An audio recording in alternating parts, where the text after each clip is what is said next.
আল্লাহ পাক আমাদেরকে আমাদের হায়াতকে মূল্যায়ন করতে বলছেন। একটু চোখ বন্ধ করে রাত্রেবেলা চিন্তা করবেন, মনে করেন আপনার হায়াত 60 বছর। কত বছর মনে করেন?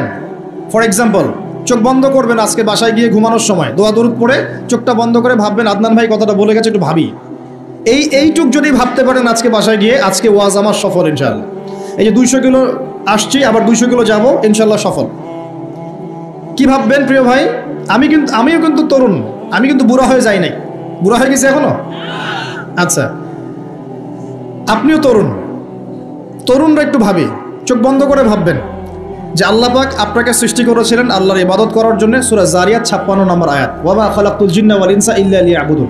1 2 আল্লাহ পাক আপনাকে সৃষ্টি করেছিলেন যাতে করে আল্লাহর দিনটাকে আপনি আল্লাহর জমিনে প্রচার করেন, প্রসার করেন, প্রতিষ্ঠা লাভ করেন। এই দুইটা আপনার কাজ ছিল। এখন আপনার বয়স হয়ে গেছে 30 বা 25, ধরে নেন যে আপনার হায়াত 60 বছর, তার মানে আপনার জীবনে বাকি আছে এখন 30 বছর। এই যে 30 বছর আপনি নষ্ট করেছেন বা চলে গেছে, চোখ বন্ধ করে চিন্তা করবেন এই 30 বছরে কত ওয়াক্ত নামাজ পড়েছেন, কতদিন রোজা রেখেছেন, এই 30 বছরে 30টা আয়াত আপনি পড়েছেন কিনা, এই 30 বছরে 30টা সূরা আপনি শিখেছেন কিনা, 30 বছরে আপনি 30টা ইসলামিক বই পড়েছেন কিনা, আপনি নবীর 30টা হাদিস পড়েছেন কিনা, 30 দিন জামাতের সাথে নামাজ পড়েছেন কিনা, 30 দিন দিনের দাওয়াত দিয়েছেন কিনা, 30টা দিন দান সদকা করেছেন কিনা। আমি খুব বেসিক কথা বলছি, আমি বলিনি আপনি 30 দিন 30টা যুদ্ধ করেছেন কিনা, এই কথা বলিনি। আমি আপনাকে বেসিক কথা বলছি, একদম বেসিক প্রাইমারি কথা। আপনি 30 দিন নামাজ পড়েছেন কিনা, 30টা রোজা ঠিক মতো রাখছেন কিনা, আপনি কি 30 বার মেয়েকে দেখে চোখ নামাতে পেরেছেন কিনা, আপনি কি 30টা সূরা শিখেছেন কিনা, 30 বার আপনি কি রাসূলের জীবনী পড়েছেন কিনা, তার হাদিস পড়েছেন কিনা, আপনি কি নবী সাল্লাল্লাহু আলাইহি ওয়াসাল্লামের স্ত্রীদের নাম জানেন কিনা, তার জীবনী জানেন কিনা, আকীদা কি জিনিস আপনি জানেন কিনা, 30টা মাসলা মাসাইল আপনি বোঝেন কিনা। আপনি চিন্তা করবেন আজকে। এই একটা চিন্তা আপনার জীবনটাকে বদলে ফেলবে ইনশাআল্লাহ। এই একটা চিন্তাই যথেষ্ট আপনার জীবনকে বদলে ফেলার জন্যে। এই চিন্তাটা আরেকভাবে করবেন। এটা ভাবার পরে আপনি চোখটা খুলবেন, চোখটা খুলে সাদা কাগজ নিয়ে বসবেন, উঠে বসবেন, বসে আপনি লিখবেন। এই যুব ভাই শোনেন, বসে আপনি লিখবেন। কি লিখবেন? আপনি লিখবেন এই 30 বছরে আপনি কতগুলো গুনাহ করেছেন, মনে পড়ে কি কি। হয়তোবা, আমি দোয়া করি যেন এমনটা না হয়, তবে হয়তোবা আপনি খুঁজে পাবেন এই 30 বছরে আপনি বেনামাজি ছিলেন, হয়তোবা। দাঁড়ান, 2 আপনি হয়তো দেখবেন আপনি অনেক দিন রমজানের রোজা রাখেন নাই। আপনি দেখবেন হয়তো আপনি দান সদকা তো করেন নাই, রিকশালাকে থাপ্পড়ও দিয়েছেন। আপনি হয়তো দেখবেন যে হলে সিট বুকিংয়ের জন্য হকি স্টিক নিয়ে মারামারি করেছেন। আপনি হয়তো দেখবেন যে 30 বছরে 30টা মেয়ের সাথে সম্পর্ক করা শেষ। আপনি হয়তো দেখবেন যে আপনি অলরেডি পতিতলায় ভিজিট করে চলে আসছেন। আপনি 30 দিন, এই 30 বছরে 30 বার কমপক্ষে এই মাদকের আসরে বসেছিলেন, এবং 30 বছরের বহু সময় আপনি অনলাইনে নষ্ট করেছেন, পর্নোগ্রাফি দেখে নষ্ট করেছেন, গোপনে পাপ করেছেন, হ্যাঁ, আরও অনেক কিছুই করেছেন। আপনি হয়তো এটা খুঁজে পাবেন। মিথ্যা বলেছেন, প্রতারণা করেছেন, মাপে কম দিয়েছেন, অন্যের উপর অত্যাচার করেছেন। আপনি আপনার যৌবনকে কাজে লাগিয়ে, এই শক্তিটাকে কাজে লাগিয়ে আপনি ইসলামের বিরুদ্ধাচরণও করেছেন, হয়তো এটাও পাবেন। এই একটা চিন্তা যদি করতে পারেন, এখন আপনার সামনে এখন রাস্তা দুটা। আপনার বাকি বয়স আছে এখন 30 বছর। ওয়াল আসরি, সময়ের কসম, আপনার সময়, আপনার জীবনের সময়টাকে মূল্যায়ন করতে হবে। সময়ের কসম, হয় যদি আমার 30 বছর বাকি থাকে এখন, এই বাকি যে আছে কি না আমিও জানি না, কেউ জানে? অনিশ্চিত পরীক্ষার হল, কেউ জানে না খাতা কখন কেড়ে নেওয়া হবে। আর এটা কারাগারের জীবন, মানে কারাগারে বসে কেউ নিজের মন গড়া পদ্ধতিতে চলতে পারে না, যেরকম রুটিন সেরকম চলতে হয়। কারাগারের জীবনে বসেই আপনি সুদ খাচ্ছেন, কারাগারে বসেই ঘুষ খাচ্ছেন, কারাগারে বসেই জেনা করছেন, কারাগারে বসেই বেনামাজি থাকছেন, কারাগারে বসেই হোয়াটসঅ্যাপে মেসেঞ্জারে মেয়েদের সাথে প্রেম করছেন, কারাগারে বসে। এটা কারাগারের জীবন। কারাগারের জীবন যদি বাকি থাকে আর 20-30 বছর, আপনার সামনে এখন রাস্তা 3টা। 1, আপনি কি গতানুগতিক যেভাবে চলেছেন সেভাবেই শেষ করবেন জীবনটা? যদি শেষ করে দেন, তাহলে পৃথিবীর ইতিহাস থেকে আপনার নাম একদিন মুছে যাবে। আপনি একাই কবরে শুয়ে থাকবেন, আপনার আত্মা ইল্লিনে না গিয়ে সিজ্জিনে চলে যাবে। পৃথিবীর কোনো মানুষ আপনাকে মনে রাখবে না। আপনি একা একাই আযাব ভোগ করতে থাকবেন, কেউ আপনাকে বাঁচাতে আসবে না। শেষ। এবং এই আযাব একবার শুরু হলে কোনোদিনও শেষ হবে না, কোনোদিনও না। কবরেও, হাসরেও, বারজাখেও এবং আপনার জাহান্নামেও। এটা একটা অপশন। 2 নম্বর অপশন, আপনি নিজেকে সংশোধন করলেন, সংশোধন করে গতানুগতিক মুসলিম হলেন। গতানুগতিক মুসলিম কেমন? হ্যাঁ, তওবা করেছি, এখন আমি মাশাআল্লাহ 5 ওয়াক্ত নামাজ টুকটাক পড়ার চেষ্টা করি, আমি মিথ্যা কথা বলি না, আমি হালাল খাওয়ার চেষ্টা করি, হ্যাঁ, আমি পার্ট টাইম কিছু দাওয়াতি কাজ করি, এবং আমি আমার পরিবার নিয়ে সুখে শান্তিতে বসবাস করার চেষ্টা করছি। আমি কোনো ঝুঁকির মধ্যে যাই না, ঝুঁকিতে যাই না। মানে আমি সৎ কাজেও আদেশ করি কিন্তু ঝুঁকিতে যাই না, মানে কোনো কিছু এমন কোনো কিছু করি না যাতে আমার উপর কোনো বিপদ আসবে, এটাতে আমি যাই না। এটা গতানুগতিক মুসলিম চলছে। আর একটা হচ্ছে সমাজ পরিবর্তনকারী মুসলিম। এরা কেমন? এরা নিজেরা তো জ্ঞান অর্জন করেই এবং জ্ঞান অনুযায়ী আমলও করে, তারা সৎ কাজে আদেশও করে, একই সাথে অসৎ কাজে নিষেধও করে, সত্যটাকে নির্ভীকতার সাথে, সাহসিকতার সাথে, হিকমার সাথে সবার সামনে উপস্থাপন করে, আল্লাহর কাছে দোয়া করে এবং সমাজটাকে পরিবর্তন করে ফেলার চেষ্টা করে। এরা হচ্ছে আহসান, সবচেয়ে উত্তম শ্রেণী। কিভাবে বললাম উত্তম শ্রেণী? নবীজি বলছেন তোমাদের সামনে একটা জামানা আসবে, এটাও শেষ জামানা হাদিস, তোমাদের সামনে একটা জামানা আসবে, জামানা সবরিন, কঠিন সবরের জামানা, ঈমান ধরে রাখা হাতে জ্বলন্ত আগুন ধরে রাখার মতো হবে। ওই সময় যদি তোমরা কেউ আমার সুন্নতের উপর অটল থাকতে পারো, আমার মৃত সুন্নতকে আবার জীবিত করতে পারো, তাহলে 50 জন শহীদ সাহাবীর নেকি পাবে ইনশাআল্লাহ। এরা সমাজ পরিবর্তনকারী মানুষ। আর ইতিহাসে যারা সমাজ পরিবর্তনকারী মানুষ, তাদের জীবনে পরতে পরতে বিপদ আপদ বলা মুসিবত আসবেই। আমার ছোট্ট গবেষণায় 4টা ক্ষেত্র থেকে আসতে পারে যখন আপনি হকের উপর থাকবেন। 1 নাম্বার, প্রথম বাধা চলে আসবে পরিবার থেকে। কোত্থেকে? পরিবার। আপনি গতানুগতিক মুসলিম হলে আপনি সব জায়গায় পার পেয়ে যাবেন, কিন্তু যদি একটু কঠোরতা প্রয়োগ করেন যে আমি একদম কোরআন সুন্নাহর 100% ফলো করতে চাই, আমি এমন না যে নামাজও পড়ি সুদও খাবো, এমন হব না।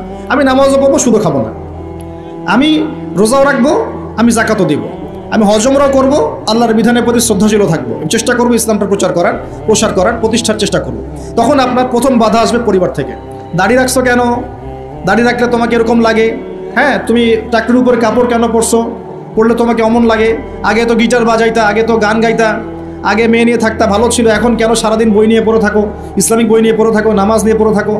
হ্যাঁ, কি পরিবর্তন হলো? বাবা মার টেনশন, এখন পিতামাতার টেনশন। কেউ এরকম অ্যাডভার্টাইজ বানিয়ে টিভিতে দেখাচ্ছে, এগুলা দেখেন নাই? আগে ছেলে ভালো ছিল, হঠাৎ করে কি পরিবর্তন হয়ে গেল। হ্যাঁ, সুবহানাল্লাহ। আল্লাহর পথে ফিরে আসা মানুষের ক্রাইটেরিয়া এগুলো মেনশন করে বলছে, এইগুলো দেখা গেলে যোগাযোগ করবেন স্থানীয় কর্তৃপক্ষের সাথে, ওই ছেলের মধ্যে সমস্যা আছে। আস্তাগফিরুল্লাহ, আস্তাগফিরুল্লাহ। একজন ব্যক্তি গিটার বাজাতো, গান গাইতো, মাদকের সাথে ছিল, মেয়ে নিয়ে ফুর্তি করতো, সেখান থেকে এসেছে নামাজ পড়ছে, এই জন্য কি সে জঙ্গি হয়ে যাবে? এখন সে মাশাআল্লাহ কোরআন তেলাওয়াত করছে, কোরআন বোঝার চেষ্টা করছে, আলেম ওলামার কাছে গিয়ে পরামর্শ করছে, হাদিস পড়ছে, এই জন্য কি সে জঙ্গি হয়ে গেছে? পশ্চিমারা যা গিলায় আমরা তাই গিলি, পশ্চিমারা যা গিলায় আমরা তাই গিলবো কেন? ওদের কাছে কিসের জ্ঞান আছে? পশ্চিমাদের কাছে কোরআনের জ্ঞান আছে, হাদিসের জ্ঞান আছে। ও সিলেক্ট করে দিবে যে কোনটা জিহাদ আর কোনটা জঙ্গিবাদ? আশ্চর্য একটা ব্যাপার। কোরআন এবং সুন্নাহর চর্চা যদি মুসলিমরা করে, তাহলে কি তারা সন্ত্রাসী হয়ে যাবে? ওরা তো চাইবেই যেন আমরা এই কাজগুলো না করি, ওরা তো চাইবেই যাতে আমরা কোরআন সুন্নাহর চর্চা না করি। ওরা যা বলে সেই ভাষায় আমরা কথা বলা শুরু করেছি। ওরা বলছে, একটু পরে আমি বুঝাচ্ছি আপনাদেরকে, ওরা বলেছে যে জ্ঞান সেটাই, ভালো করে বোঝেন, জ্ঞান সেটাই যেটা পরীক্ষা নিরীক্ষা, যুক্তি বিজ্ঞান, দর্শন দিয়ে লাভ করা যায়। আর আমরা বলছি আল্লাহর ওহী হচ্ছে চূড়ান্ত জ্ঞান। আল্লাহর ওহী কি? চূড়ান্ত জ্ঞান। এই যে জ্ঞানতাত্ত্বিক পার্থক্য, ওরা যা দেখে না তাতে বিশ্বাস করে না, এই কারণে তারা জিনে বিশ্বাস করে না, আত্মায় বিশ্বাস করে না, আল্লাহ বিশ্বাস করে না, ফেরেশতায় বিশ্বাস করে না, পরে আগের আসমানি কিতাবে বিশ্বাস করে না, নবী রাসূলে বিশ্বাস করে না, কবরের আযাব, জান্নাত জাহান্নাম, মিজান, ফজিলত কোনো কিছু বিশ্বাস করে না। কেন করে না? ওদের এপিস্টেমোলজি হচ্ছে, জ্ঞানতাত্ত্বিক দর্শন হচ্ছে যা দেখি না বিশ্বাস করি না। আর ওই দর্শনটা আমরা কাটপেস্ট করে নিয়ে আমাদের ছোট ছোট বাচ্চাদেরকে এখন গিলাচ্ছে এগুলো। এখন ওই দর্শন কেন ফলো করব আমরা? আমাদের দর্শন হচ্ছে চূড়ান্ত জ্ঞান কার পক্ষ থেকে আসে? আল্লাহর পক্ষ থেকে আসে। আল্লাহ যা সত্য বলেছেন তাই সত্য, আল্লাহ যা মিথ্যা বলেছেন তাই মিথ্যা। আল্লাহর ওহী চূড়ান্ত সত্য মিথ্যার মানদণ্ড, মানুষের যুক্তি বিজ্ঞান দর্শন নয়। এই জায়গায় তো পার্থক্য, সে করেই তো পার্থক্য। এই জ্ঞানতাত্ত্বিক সংজ্ঞায় পার্থক্য বলেই তো আপনাকে ডারউইনের মতবাদ পড়াচ্ছে, কারণ সে তো বিশ্বাসই করে না যে মানুষকে আল্লাহ সৃষ্টি করেছে। আর আমরা বিশ্বাস করি আদম আলাইহিস সালামকে সৃষ্টি করেছেন কে? অতএব এই মতবাদের আমাদের কোনো প্রয়োজন নাই, কারণ আমরা তো জানি কোরআনে আল্লাহ পাক এটা বলেছেন। যে জানে না, যার কাছে কোরআন নাই, যার কাছে হাদিস নাই, তার ওই মতবাদের প্রয়োজন আছে, আমার তো নাই। ওরা যা বলে আমরা তাই গেলার চেষ্টা করি। ওরা এগুলো সংজ্ঞা শিখিয়ে দিয়েছে যে মুসলিম যুবকরা এরকম করলে তারা খারাপ হয়ে যাবে, এখন ব্যাস এটা প্রচার করা হচ্ছে। আশ্চর্য বিষয়। আমরা তো চাইবো প্রত্যেক ঘরে ঘরে কোরআনওয়ালা মানুষ তৈরি হোক, হাদিসওয়ালা মানুষ তৈরি হোক, নামাজি হয়ে যাক সবাই, তাহলে সমাজে শান্তি আসবে। একজন নামাজি ব্যক্তি বেশি ভদ্র হয় না বেনামাজি ভদ্র হয়? বলেন। তা নামাজ মানুষকে শৃঙ্খলা শেখায় না? কোরআন মানুষকে মানবতা শেখায় না? কোরআন সুন্নাহর কোনো জায়গায় কি বলা আছে নিরপরাধ কোনো মানুষকে হত্যা করতে হবে? বরং আমি তো একটা আয়াত বললাম, কেউ যদি একজন মানুষের জীবন বাঁচায়, সূরা মাইদা আল্লাহ পাক বলছেন, কেউ যদি একজন মানুষের জীবন বাঁচায় সে যেন পুরো মানব জাতিকে বাঁচালো, বলি আলহামদুলিল্লাহ। আর কেউ যদি কোনো মানুষকে অন্যায়ভাবে হত্যা করে সে যেন পুরো মানব জাতিকে হত্যা করলো। একটু খেয়াল করে দেখেন, সারা বিশ্বে যত মানুষকে হত্যা করা হচ্ছে মুসলিম কান্ট্রিগুলোতে, সিরিয়া, ইয়েমেন, প্যালেস্টাইন, আফগান তো চলে গেল, তারপরে আপনার ইরাক, লিবিয়া, জর্ডান, লেবানন, ঠিক আছে, ওই যে রোহিঙ্গা, তারপরে উইঘুর, মুসলিমদেরকে যেখানে যেখানে হত্যা করা হয়েছে, এখানে মানবতা বিরোধী অপরাধ হয়নি? এটাকে সন্ত্রাসবাদ বলা যায় না? এটা ওদের জঙ্গিবাদ নয় কি? তাহলে প্রকৃত অর্থে সন্ত্রাসী এবং জঙ্গি কারা? মুসলিমরা না ওরা? যখন নিরপরাধ মাসুম বাচ্চাদেরকে বোম মেরে হত্যা করা হয়, মা বোনদেরকে ইজ্জত নষ্ট করা হয়, আমাদের মুসলিম ভাইদেরকে পাখির মতো গুলি করে হত্যা করা হয়, তখন এই মতবাদ থাকে না? তো এদের কাছ থেকে আমাদেরকে শিখতে হবে কোনটা ন্যায় কোনটা অন্যায়। এগুলো চলতে থাক, কিন্তু এই চলা ইনশাআল্লাহ তাআলা বেশি দিন সাস্টেইন করবে না ইনশাআল্লাহ। কারণ আমরা শেষ জামানার ছাত্র, আমরা জানি যে এই জুলুম ইনশাআল্লাহ তাআলা এই বিশ্বের বেশি দিন থাকবে না ইনশাআল্লাহ। অচিরে আল্লাহ রাব্বুল আলামিন এমন প্রজন্ম আনবেন, এমন নেতা আনবেন যাকে আল্লাহ পাক বলছেন তার নাম হবে মাহদি, এবং তার নাম মুহাম্মদ, তার টাইটেল মাহদি, বাবার নাম আব্দুল্লাহ, মায়ের নাম আমিনা, মুহাম্মদ সাল্লাল্লাহু আলাইহি ওয়াসাল্লামের বংশধর থেকে একজন। তার সাথে আল্লাহ পাক ঈসা আলাইহিস সালামকে পাঠাবেন, এবং তিনি এই পুরো জুলুমের শেকড়টাকে এমনভাবে উপরে ফেলবেন যে 40 বছর তার ন্যায় এবং ইনসাফের শাসন না আসা পর্যন্ত কিয়ামত হবে না ইনশাআল্লাহ। অতএব সামনে অপেক্ষা করছে এই বিজয়ের দিন। খুশি হচ্ছেন না বেজার হচ্ছেন? ইনশাআল্লাহ তাআলা এই দিন আমরা দেখে যেতে পারি না পারি, এই মেসেজটা তো পৌঁছে দিতে পারি যে সামনে এটা আসছে ইনশাআল্লাহ। আমাদের কিছু দায়িত্ব আছে, আমি সেদিকে পরে আসবো ইনশাআল্লাহ। প্রিয় ভাইরা, একটা কথা খালি বললাম এখানে, যে সময়টাকে মূল্যায়ন করতে আল্লাহ পাক আপনাকে পরামর্শ দিয়েছেন। এখন আপনার সামনে সবচেয়ে বেস্ট অপশন কোনটা? আপনি পাপগুলোর লিস্ট করে 2 রাকাত নামাজ পড়বেন, সুন্দর করে ওযু করে চোখের পানি ছেড়ে দিয়ে আল্লাহকে বলবেন, আল্লাহ এই 30 বছর আমি যত পাপ করেছি, যত পাপ আল্লাহ করেছি, জেনে করেছি না জেনে করেছি, বুঝে করেছি না বুঝে করেছি, প্রকাশ্যে করেছি গোপনে করেছি, যত পাপ আল্লাহ হয়েছে আমার দ্বারা, আল্লাহ তুমি সমস্ত পাপকে মাফ করে দাও।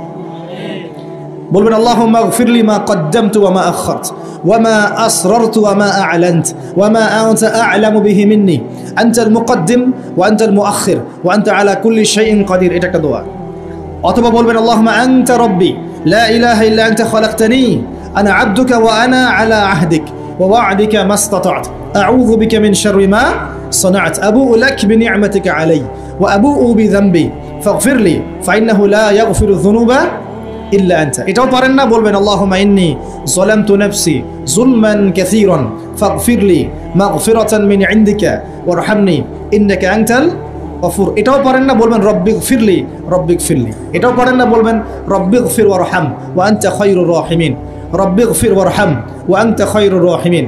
আমার সাথে বলেন রব্বিগফির ওয়ারহাম ওয়া আনতা খায়রুর রাহিমিন। এতটুকু অন্তত বলবেন, বলে চোখের পানি ছেড়ে দিয়ে আপনি তওবা করবেন ইনশাআল্লাহ তাআলা। আল্লাহ পাক কি বলছেন শোনেন। আল্লাহ পাক বলছেন সূরা ফুরকানের শেষের দিকে, আল্লাহ পাক বলছেন ইল্লা মান তাবা, যে ব্যক্তি তওবা করে ফিরে আসবে, ওয়া আমানা, এবং ঈমান নিয়ে আসবে, ওয়া আমিলা আমালান সালিহান, এবং সতামল সম্পাদন করা শুরু করবে, মানে এরপর আর খারাপ কাজ করবে না, বাকি জীবন ভালো কাজ করবে। আল্লাহ পাক বলছেন উলাইকা আল্লাযীনা উলাইকা إلا من تاب وآمن وعمل عملا صالحا فأولئك يبدل الله سيئاتهم حسنات। এরাই সেই ব্যক্তি, এরাই সেই সব মানুষ যাদের সমস্ত গুনাহকে আল্লাহ পাক নেকি দিয়ে পরিবর্তন করে দেবেন ইনশাআল্লাহ। শুধু গুনাহ মাফ করে দিবেন না, আল্লাহ পাক বলেছেন শুধু গুনাহ মাফ করব না, যদি গুনাহ হয়ে থাকে 1 কোটি, আল্লাহ পাক 1 কোটি নেকি দিয়ে পরিবর্তন করে দিবেন ইনশাআল্লাহ। কিসের অপেক্ষা তাহলে এখন? আজকে কোনো অপেক্ষা হবে? আজকে রাত্রে ইনশাআল্লাহ তওবা করে, এখনই তওবা করে ফেলবো ইনশাআল্লাহ। ওয়াজ শুনে বাসায় গিয়ে জায়নামাজে বিছিয়ে 2 রাকাত নামাজ পড়ে খাস তওবা করে, এভারেজ মুসলিম হওয়ার তওবা করব না।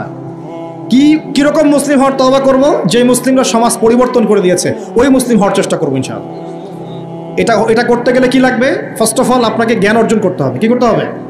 প্রচুর পড়াশোনা করতে হবে, জ্ঞানের বিপ্লব চাই, জ্ঞানের পুরো বিপ্লব চাই। তারপরে বেশি বেশি নেক আমল করতে হবে নবীর সুন্নাহ অনুযায়ী। এরপর হালাল খাইতে হবে। তারপরে আদর্শ পরিবার করতে হবে, নিজের পরিবারে পর্দা সালাত কায়েম করতে হবে। তারপরে সমাজের সৎ কাজে আদেশ করবেন, অসৎ কাজে নিষেধ করবেন। এই যে মানব কল্যাণমূলক কাজ করবেন, সবার সাথে ঐক্যবদ্ধ থাকবেন, বিভক্ত হবেন না, সবার কল্যাণ চাবেন, কারো অকল্যাণ চাবেন না, কারোর সাথে হিংসা বিদ্বেষ গীবত তোহমতের মধ্যে যাবেন না, সমালোচনার সংস্কৃতির মধ্যে যাবেন না। আল্লাহওয়ালা আত্মশুদ্ধিওয়ালা মানুষের কাছে থাকবেন। পলিটিশিয়ানদের সাথে ভালো সম্পর্ক রাখবেন, তাদেরকে নিয়ে দিনের কাজ করবেন, তাদেরকে বাদ দিয়ে দিনের কাজ করবেন না, তাদেরকে নিয়ে দিনের কাজ করবেন। এবং তাদের মধ্যে যারা সৎ, যারা তাদেরকে ভোট দিবেন। সমস্যা কি? ডেমোক্রেসি 100% ইসলামিক পদ্ধতি কিনা সেটা পরের প্রশ্ন। এখান থেকে আপনি এখন বের হতে পারছেন না, তার মানে এখান থেকে স্কিপ করা আপনার পক্ষে পসিবল হচ্ছে না। তাহলে যে ব্যক্তি সৎ তাকে কমসে কম নিযুক্ত করেন, সমস্যা কোথায়? তার দ্বারা কিছুটা হলেও তো উপকার হবে। মানে নাই মামার চেয়ে তো কানা মামা ভালো নাকি? খেলাফত তো কায়েম করতে পারছেন না, পারছেন? তাহলে যে পদ্ধতির মধ্যে তুলনামূলক কিছু সৎ মানুষ আছে ওই মানুষগুলোকে নিয়ে আসেন, সমস্যা কোথায়?